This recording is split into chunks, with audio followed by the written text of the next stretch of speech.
Okay, hi, welcome back. I hope that you've been enjoying the past couple of weeks. I hope that you've made some progress and tasted some of the pleasure that comes from practicing passage meditation. This is our last lecture on Hindu spirituality. If it hasn't been clear, I've mentioned this, if it hasn't been clear for all of the contemplative traditions that I'm talking to you about, I'm giving you for each of them really just one way of looking at them. If you look up books and commentaries on the Katha Upanishad or on the Bhagavad Gita, you're going to find lots and lots of different ways that people have thought about these issues. I'm teaching the angle on Hindu spirituality that was popularized by Eknath Easwaran. One of the reasons I like his approach to it is he never really even explicitly says that he's trying to popularize Hindu spirituality. And he goes out of his way to make Hindu spirituality compatible with other religions. So Ishwaran represents a very good way for Westerners, such as myself anyway, to think about this ancient contemplative tradition. So we've talked about the foundations of this way of life. The foundations, according to the way Ishwaran breaks it down, is passage meditation and recitation of the mantra. Those are the kind of the two crucial spiritual groundworks on which everything else is built. What do these two things help you do? Well, these two things provide a source of spiritual energy for the rest of the system, especially for what I had you read about today, points 3 through 6. You might think of points 3 through 6 as what you're supposed to be doing in your day-to-day life in this contemplative tradition. Meditation and mantra recitation, those two things are like when you plug your cell phone in, right, and you recharge the battery.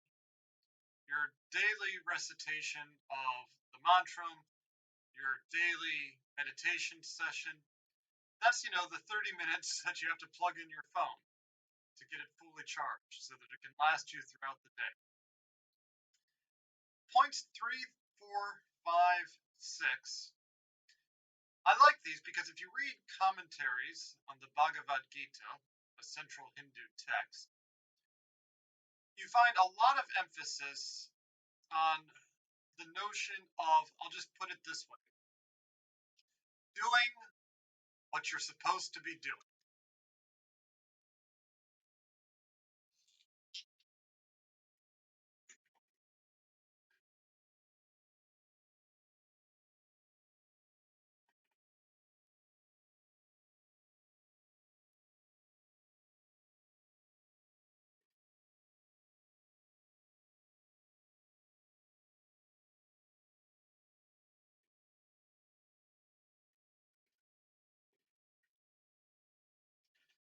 Now you might say, well, that sounds rather mundane, doing what I'm supposed to do. You might even be saying to yourself, why isn't that what every religion teaches? What am I supposed to do? Treat others kindly, avoid lying, avoid violence. Well, okay. Sure. Easy enough. Well, maybe not so easy when you actually try to do some of those things, but actually we're looking at something a little more rigorous here. Doing what you're supposed to be doing. In other words, doing the task that's before you with all of your energy. That's what these steps are about. That's what these points of the program are about. If you ever read the Bhagavad Gita, it's about, what is it about? It's about a young man going into war with, he goes out onto the battlefield and he sees old family and friends all around him taking up sides. And the Bhagavad Gita isn't an endorsement of war. It's not an endorsement of violence against one's friends and family. But it's about this warrior doing what he has to do as a warrior. And it's an allegory for life as a whole. Think of it this way. I'll put it in very concrete terms for you now. If you're a student, you need to be studying.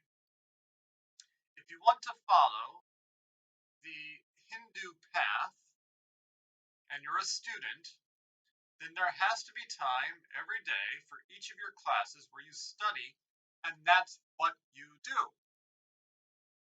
You don't try to study while listening to music.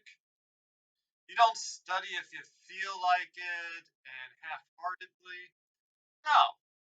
If you're learning Latin, then for 1 hour a day, you do your drills, you practice translations, you master some vocabulary.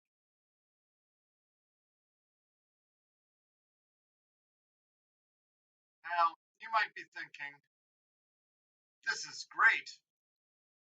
Thousands of years ago, when the world was different, how do I do this now? There's too much to do every day. I mean, we're in a pandemic, for goodness sake. I have to go to 5 Zoom classes a day and homework and still make time to exercise and take my family to their appointments because I'm the only one with a car. And I have to, get at least a certain number of hours of sleep each day. And I do want to talk to my friends each day. That's right. There's a lot to do every day. And so you try to rush through them to get to them all. And so after those first 2 steps we've already talked about, meditation and mantra recitation, Easwaran tells us the next thing we have to think about is how to slow down. And some of you are saying, but this train is so fast. The train, it won't stop going. There's no way to slow down. There's no way to slow down. But there's always a way if you plan ahead. And I find the easiest way is to start by thinking about a typical day and isolate moments for slowing down and see how that starts to affect the rest of your day. And begin by thinking about the morning. You might find that it will help you to wake up earlier. Now, depending on how much, you might have to wake up an hour earlier. But you might find, as I have often found in life, that 12 minutes in the morning makes a huge difference. Set your alarm for just 12 minutes earlier than what you're used to. What happens when you do that? What happens when you do that? The first 2 minutes, your body's a little uncomfortable. And so you end up, those first 2 minutes are just you struggling to deal with this earlier alarm. But now you have 10 extra minutes. 10 extra minutes you want yourself. That's a wonderful time to do a couple of yoga poses. It's a wonderful time just to stand and to take some deep breaths. And if you're practicing morning meditation, that lets you get into a comfortable meditation position. So you've already slowed down your morning just by waking up 12 minutes early. Next, I find it helps to choose one meal a day to slow down. And we're going to talk about eating meditation in a week or two. And so this might be a good way for you to start getting yourself ready for meal meditation, for eating meditation. For me, it's my breakfast that I have, usually shortly after I get to the office. I have a cup of yogurt with some nuts, 12 almond nuts. I count them out. Some tomato juice, and a piece of string cheese. That's my breakfast when I come to the office. And I prepare it quite slowly. I make sure to leave myself time to get here on time. I count out 12 almonds into my yogurt. I stir it up. I take a moment to gaze over my food, to look at it. And then I eat it slowly. The yogurt, the vegetable juice, the tomato juice, and the cheese might take me well over 20 minutes to eat. I mean, of course I could eat it in 3 minutes. It's not much. But I try to savor each bite. I leave that 20 minutes to enjoy a very small meal, and then I take my vitamins. But this then ends up setting the tone for my morning agenda. If I'm meeting with some of you on Zoom, if I have some writing to do, if there's something I'm trying to read, having slowed down my breakfast helps tremendously.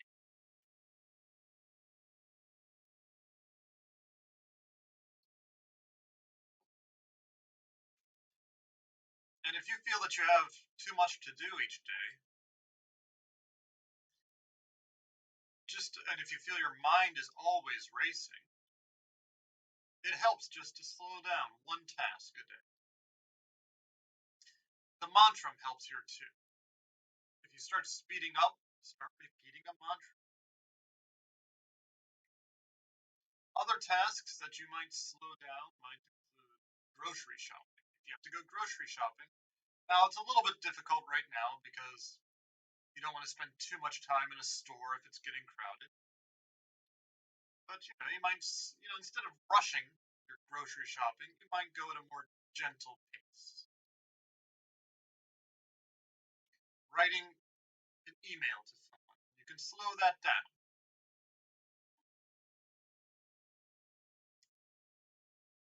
Next, we have one-pointed attention. This is kind of the apex of what I'm trying to talk about, right?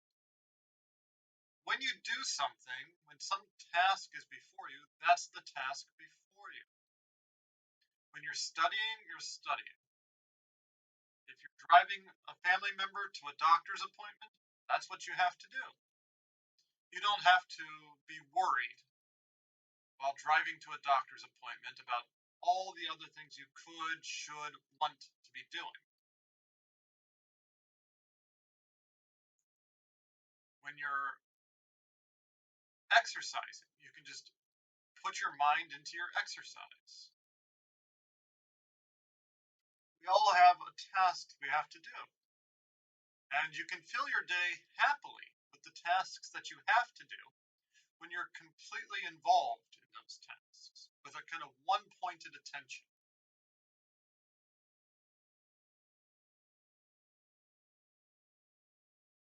And to do this involves training the senses. This involves rejecting Shreya and absorbing Shreya. Little ways you can do this, just by avoiding salt on a meal, avoiding some seasoning from time to time. Driving without the radio on. That's a wonderful practice, to drive without the radio. It'll be painful for a moment, but soon you'll find it actually gives you great freedom to train your senses to just accept what's happening to them.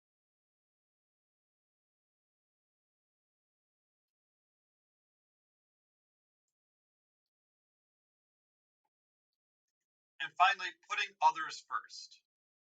Putting others first. If somebody's talking to you, give your one-pointed attention to them. Listen to what they're saying. Be completely concerned with what others are putting before you. Because according to the spirituality of the Bhagavad Gita, if somebody is telling you something, most likely the Lord of the universe has set this up. There's a reason you're hearing the words you're hearing. There's a reason this person has come to you with a problem. Maybe it's not because you have to fix it. Maybe the reason for it isn't even apparent to you at first. But there is a reason that you are in this person's life and this person is in yours. And by giving your complete attention to the social dynamics around you, you can learn a great deal about yourself, and you can contribute a great deal to the well-being of others around you. Just by letting yourself be given over to that task. Somebody might just be telling you a stupid story, an anecdote that isn't even very funny, but they're getting a great deal out of delight of telling it to you. Well, try to find some joy in it. Try to find some joy. And you think, well, how do I find joy in a stupid story that I don't actually like?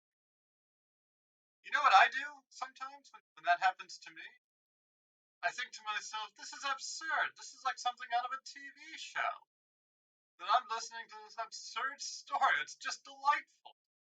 It's just wonderful that I'm part of a giant television comedy. I do this at meetings, by the way. A lot of people hate going to meetings, faculty meetings, business meetings. I love them. I love meetings. Why? Because when I'm at a meeting and I'm listening to someone give an opinion that might be a pretty dumb opinion, really, often about a trivial topic that nobody else in the room cares about, I'm able to listen and to think to myself, well, this is just great. Trillions of stars out there and explosions all over the universe. Hell, the world seems to be ending. The human race has existed for a few million years and life for a lot longer than that. And this whole cosmic thing, look at this. For a few minutes in the history of the universe, in the life of existence, I get to come into it and listen to this person at the end of the table go on about whether or not, we should all have the same virtual Zoom background. I mean, the things people go on about. And I just store these things away. I think this is something I get to tell other people about later. I get to write about it. I get to think, what a hilarious show this would be if I could sit down and just watch this show. It is the absolute absurdity of life. Sometimes you have to think about it like a dark comedy. You know what a dark comedy is? It's something that's only funny because it's so insanely awful. I mean, who would have thought? Who would have thought that when a pandemic swept the world again, which I mean, we all knew it had to happen. We didn't think it was going to happen in our lives necessarily, but it happens every 100 to 200 years. Who would have thought that, well, in our own country, 250,000 people dead, and you turn on the news, and what's the report? Is the report about how close we are to a vaccine? No. Is the report about how to more effectively wash your hands? No, not anymore anyway. What's the absurdity on the news in the middle of a coronavirus pandemic? Well, if it's about the virus at all, it's about people who think that wearing a mask is offensive, trying to protect their face from germs. They find that offensive. And the world is just absurd. It's an absurd comedy. And I mean, that's if the news is even about the coronavirus pandemic. The other night I turned on the news, Actually, it was a couple months ago. I mean, I wanted to see what's going on. What's going on with Corona? This is right after the LMU shut down back in the spring, and I'm thinking I've got to get caught up to date here. I've got to see what is happening in the world. When are things going to reopen? When is this curve going to flatten, as they say? And I turn on the news, and there's the news update. Many summer blockbusters being delayed release till 2021. Oh my God! I couldn't believe it. The new Ghostbusters movie won't be out till March now.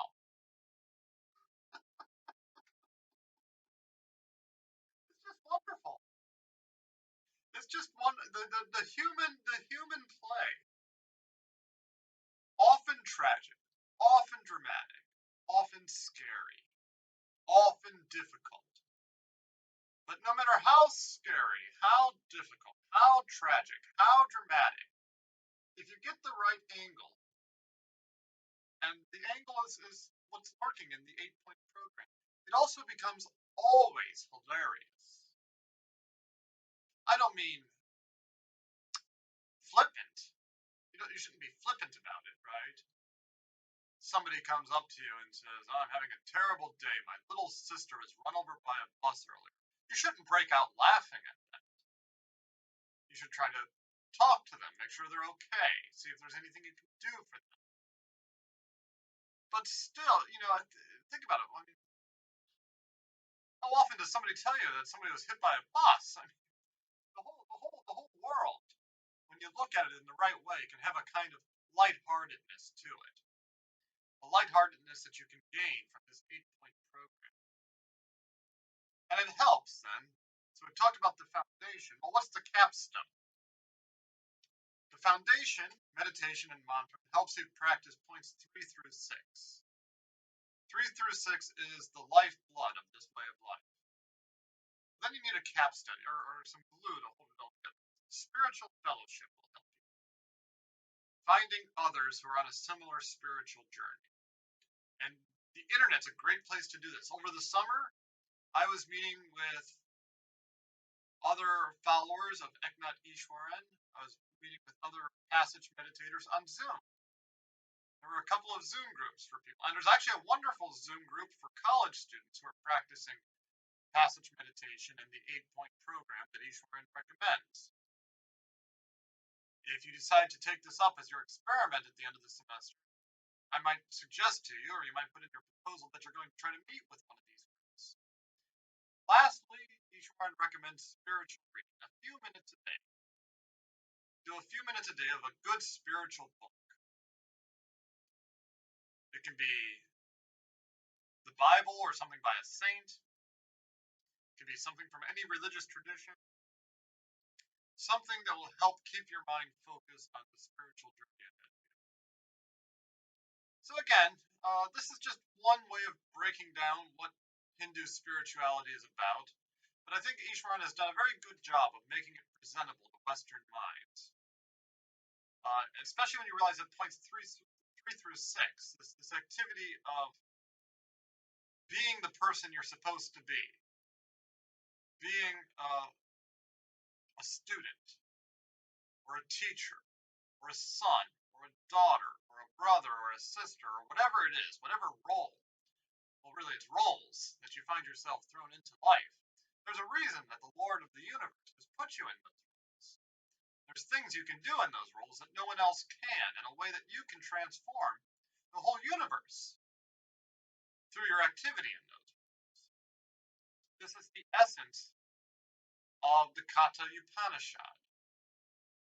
And so with that, I leave it to you to finish up your exploration of passage meditation in this way of life. And I hope you're well, and I look forward to talking to you in our small discussion sections about how all of this has been going. All right.